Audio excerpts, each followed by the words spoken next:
Hello, my name is Gregory. I'm the Deputy Chief Lobbyist for the National Association of Realtors, and I've had the pleasure of working with the Texas Association and the Houston Association of Realtors and the Texas Congressional Delegation here in Washington for the last 15 years.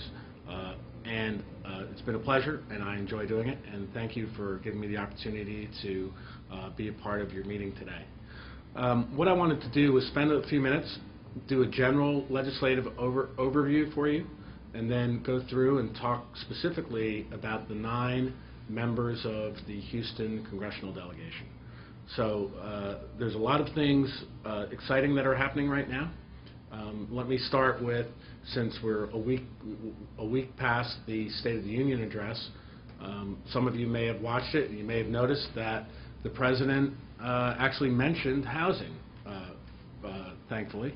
And one of the things that he mentioned in there, and I'm bringing this up because we've gotten some questions, is he mentioned the program of reducing the mortgage interest rates for homeowners that are up to date on their mortgage.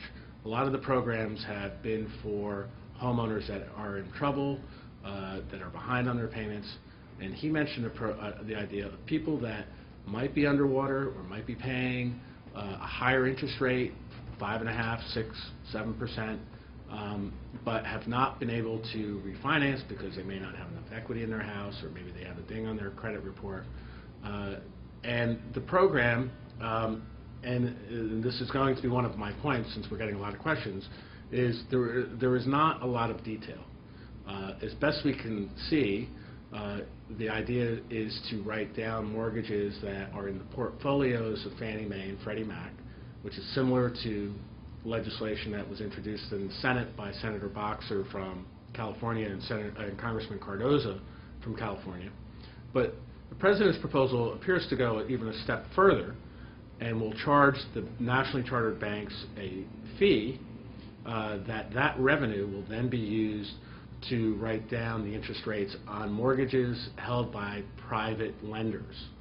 Now, again, I hesitate here because as much as we've been trying, and here I'm actually doing this on Friday, so it's only a few days past the State of the Union, there are no details. We've been asking, members of Congress have been asking, so I mentioned that to you because you may have read about it or heard about it during the State of the Union, but again, we're still waiting to see the devil in the details. So I mentioned that. A couple of things, and I'm going to break this down into immediate issues and longer-term issues. We have 2 immediate issues that we're dealing with. One that I know the Houston Realtors care a lot about, and that's the long-term reauthorization of the National Flood Insurance Program. Legislation, or let me say, there was an extension that was passed in December, a 6-month extension, so the program currently will expire on May 31st.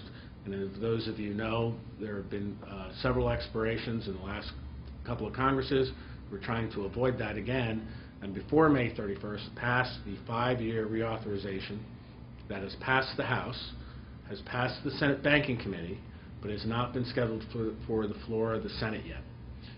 We have been working with Senator Vitter from Louisiana and Senator Tester from Montana, both members of the Senate Banking Committee, to get signatures, as many senators, to sign a letter to both Majority Leader Reid and Minority Leader McConnell, and asking them to schedule the bill as quickly as possible. And you're going to see a lot more activity. I'm sure at the right moments we are going to have a call for actions directed at the Senate within the next month or so. So please look out for those.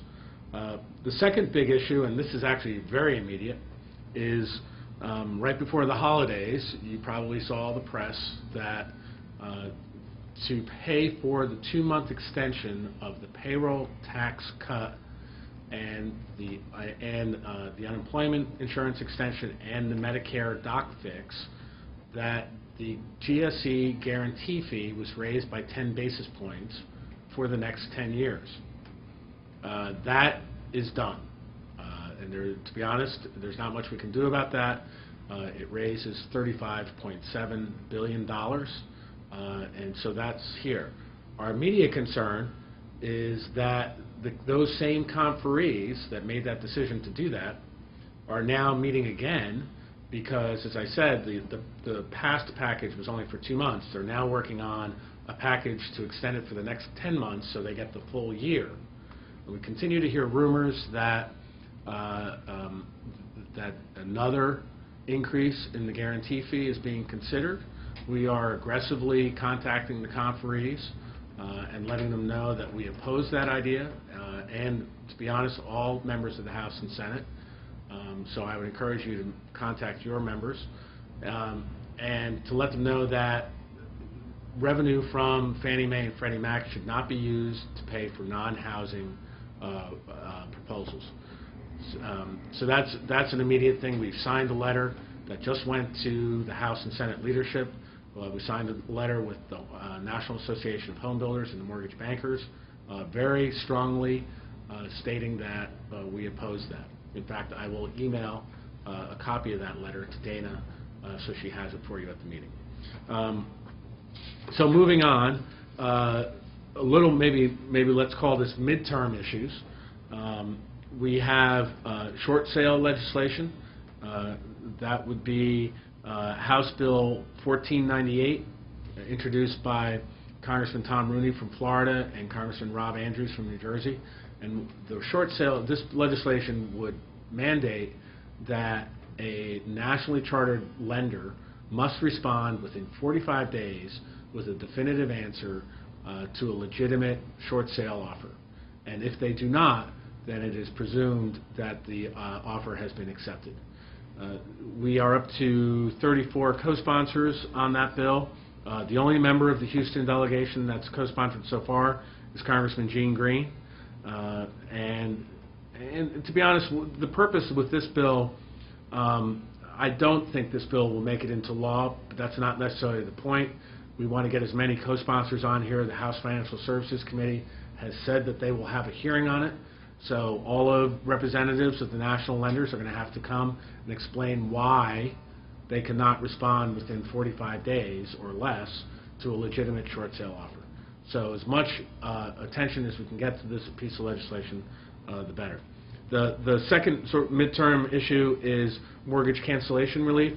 You may remember that in the first Recovery Act passed by President Bush, there was a provision in there that said if your lender forgave some of your debt, say your mortgage was worth more than what you were able to sell your property for under a short sale or even a lease back or whatever, that difference between what you owe and what you were able to get for a sales price, unfortunately, even though the lender forgave that debt, it's considered imputed income, and the IRS was taxing it as income.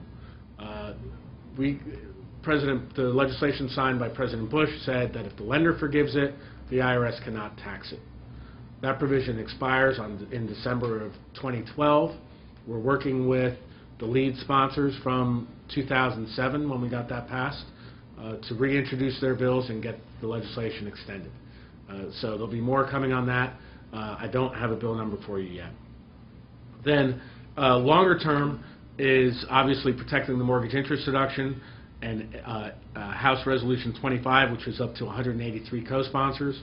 We're making a push to get that up to 218, which is a majority of the House.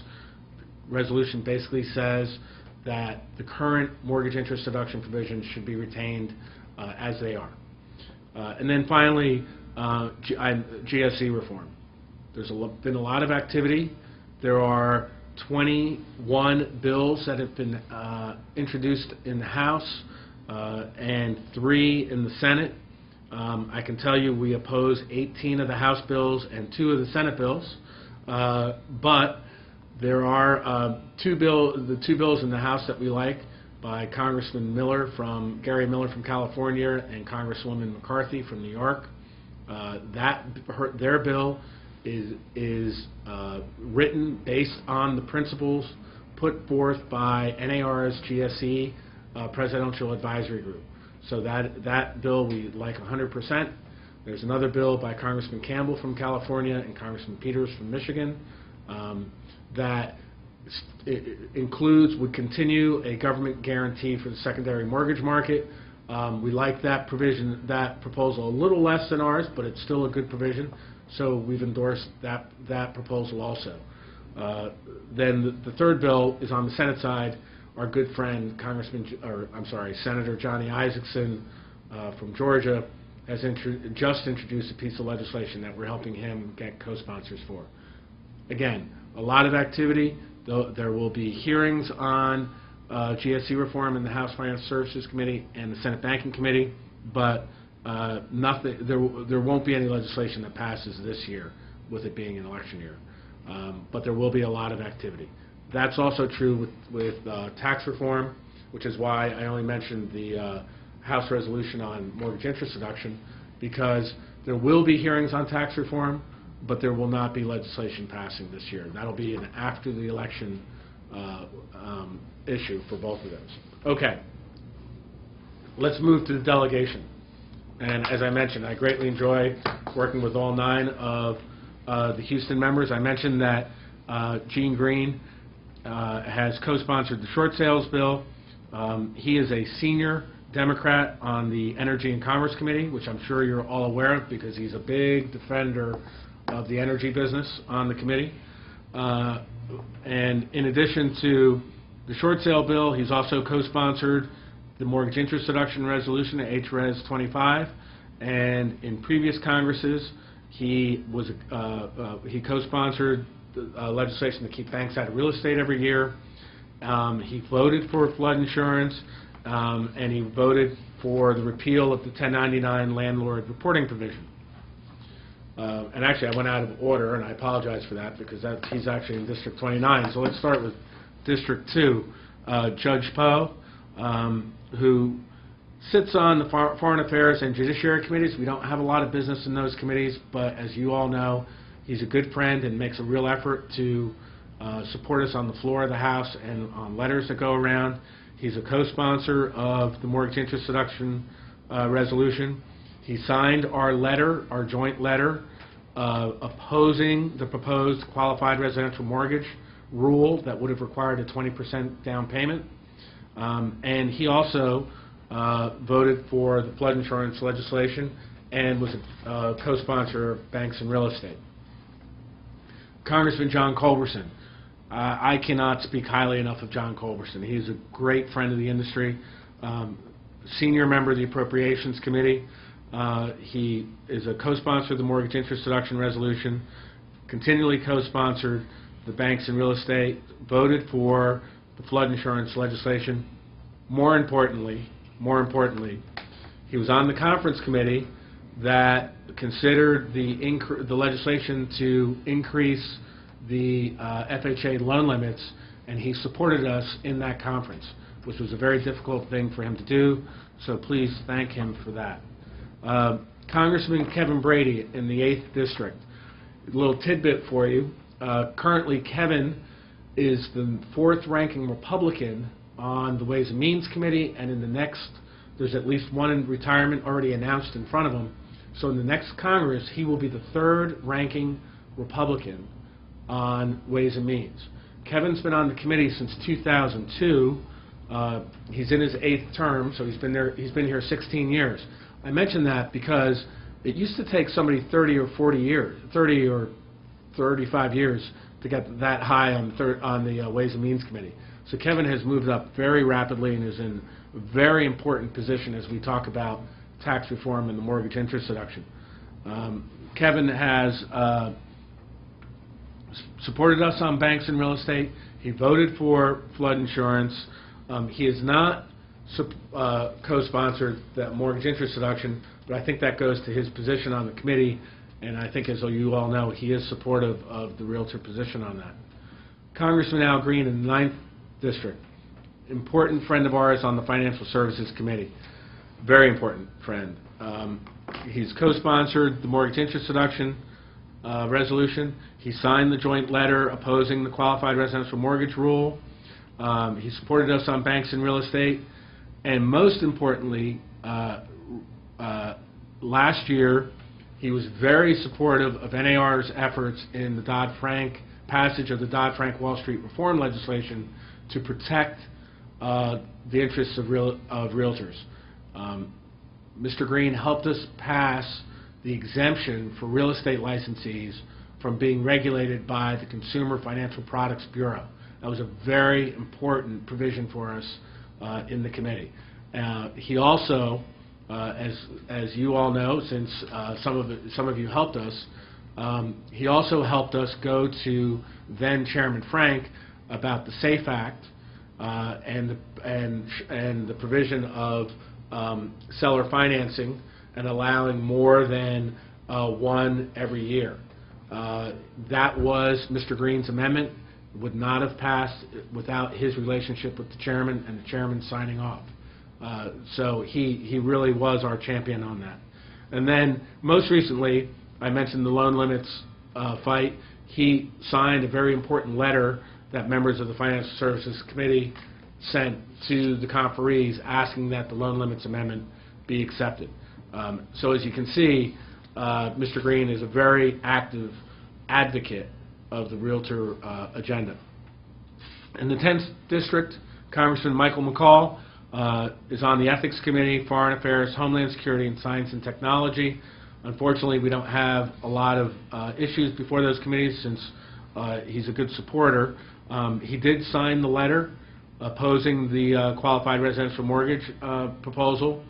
In previous Congresses, he supported us on banks and real estate, small business health plans, bankruptcy reform, and Endangered Species Act reform.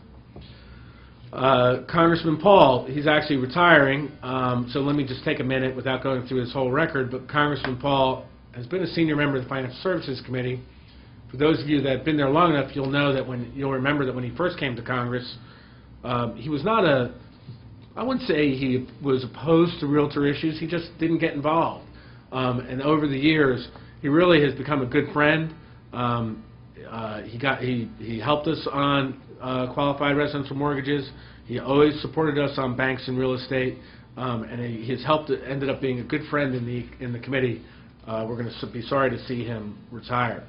In the 18th District, Congresswoman Sheila Jackson Lee, again, serves on Homeland Security and the Judiciary Committee. We don't have a lot of issues before those committees, but she has found other ways to be supportive. She's co-sponsored the resolution on to preserve the mortgage interest deduction. She signed the joint letter opposing the qualified residential mortgage rule, and consistently from the beginning supported us on keeping banks out of real estate. So while we don't have a lot in the Judiciary Committee, she does find other ways to support realtor positions. And then lastly, in the 22nd District is Congressman Pete Olson. In his second term, is on the Energy and Commerce Committee, which is very good for a second termer. That's an A committee, so obviously the members of the Steering and Policy Committee think highly of him. He signed the letter opposing the qualified residential mortgage rule, supported us previously on small business health plans, keeping banks out of real estate, and on endangered species reform. He's a real up-and-comer. For those of you that are in that district, you know about a year ago he got a new chief of staff, Steve Rulin, who is a former Larry Combest staffer. And before that, he was he worked in Vice President Cheney's Legislative Affairs shop. I mention that because for a second-term member of Congress, that is a very senior, seasoned staffer to attract to become your chief of staff. So very, very impressive. I'll stop there. Sorry I can't take Q&A, but I hope everything is well and you all are doing well yourselves, and thank you very much. Take care.